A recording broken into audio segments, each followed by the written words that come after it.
Hi guys, welcome to Boss and the Real Boss. Today in this video we're going to see the full report of the case of Sarah Everard, who has been kidnapped, raped and killed by a police officer, Wayne Couzen. That monster has been jailed for life to die behind the bars, and Sarah was not originally his first choice, but he was planning to kidnap and rape a woman, but Sarah ended up as a victim. What was happened? Come, let's see. The actual kidnap plan started 3 days before Sarah's abduction by Wayne Couzen. This 48-year-old man who lived in Kent with his wife and 2 children worked as a police officer in Metropolitan Police London.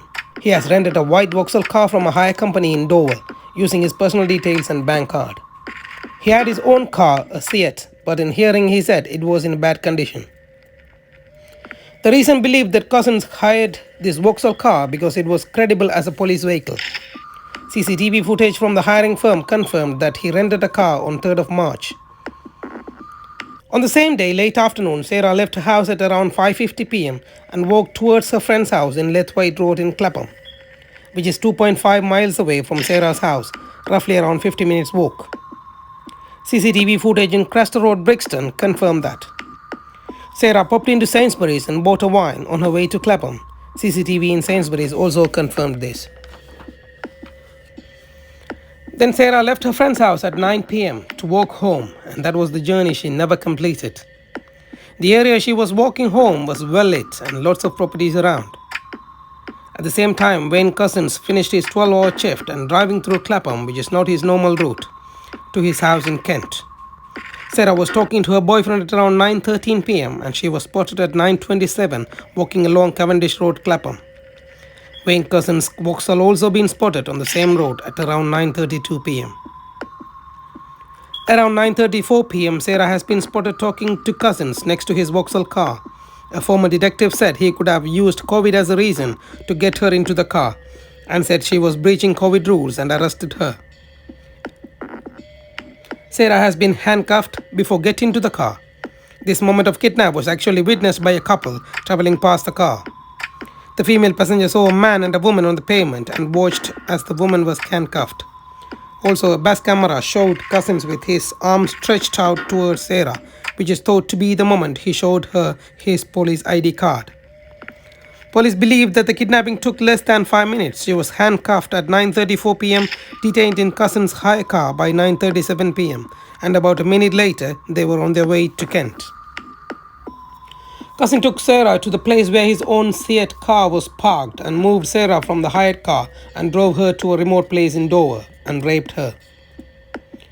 The next morning, Couzen calling into a Costa coffee shop around 8:15 a.m., he returned the hire car to the firm and later he travelled to Sandwich where he throws Sarah's mobile phone into a stream.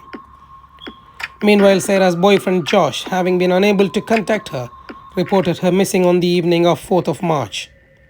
The next day, Couzen told to his workplace that he was suffering with stress. Later that afternoon, he was captured on CCTV buying 2 green rubble bags from B&Q in Dover.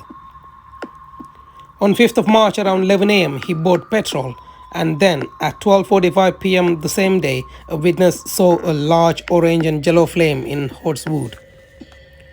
On 6th March, he emailed to his supervisor to say he no longer wanted to carry a firearm and told he could be off work for another 2 days. On the morning of 7th March, Couzen visited Horswood with his wife and 2 children. He allowed his children to play near to where Sarah's body has been dumped.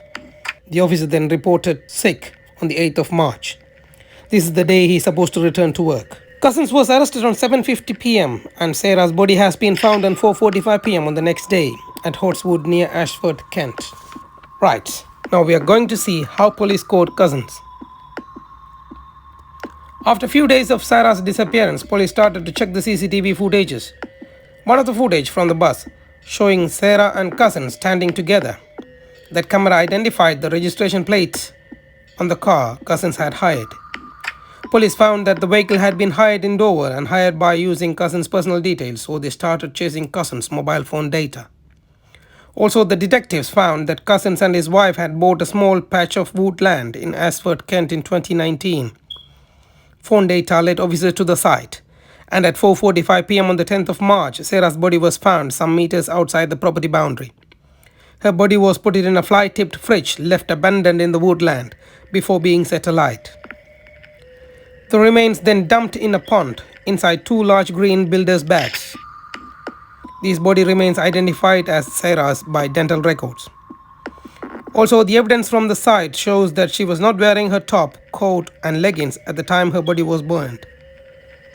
Later, her phone was discovered in the River Stour in Sandwich, Kent.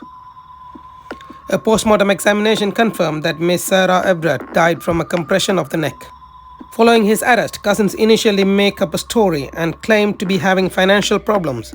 He told he had got into trouble with a gang of Eastern Europeans who threatened him and his family. Cousins said the gang had demanded him to deliver another girl after underpaying a prostitute a few weeks before, and he claimed he kidnapped Sarah, drove out of London and handed her over to 3 East European men in a van in a lay-by in Kent, in the time she was still alive and uninjured. Police questioned about the scratch marks on his head, and he told that were caused by his dog. And the police don't believe his story and keep questioning. Then at some point, Cousin started saying no comments. Police seized items from his home, including a roll of adhesive films, a petrol can, boxes of latest gloves, a police badge and plastic cuffs. Also from his car, they found broken fragment of Sarah's SIM card, 3 clear plastic gloves, a handcuff key, Velcro straps, a craft knife, a head torch, an unused condom, hairbands and lubricating jelly. Also, a blood stain found in the rear passenger seat, which was matched with Sarah's DNA, and semen was found in the same place matched to Cousin's genetic profile. Cousins delayed the inquiry by deliberately hit his head on the toilet bowl in his cell. He was never offered an explanation from that point till now.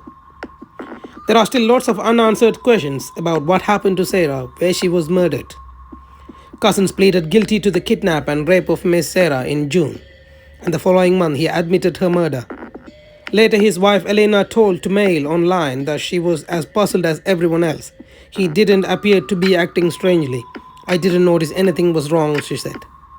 Finally, he has been given a whole life sentence for the murder of Sarah Everard, and he will be in prison until he dies with no chance of parole. Well done, officers, you did a great job. Guys, what do you think about this video? Please share with me in the comment section below. We'll meet you again. Thanks for watching.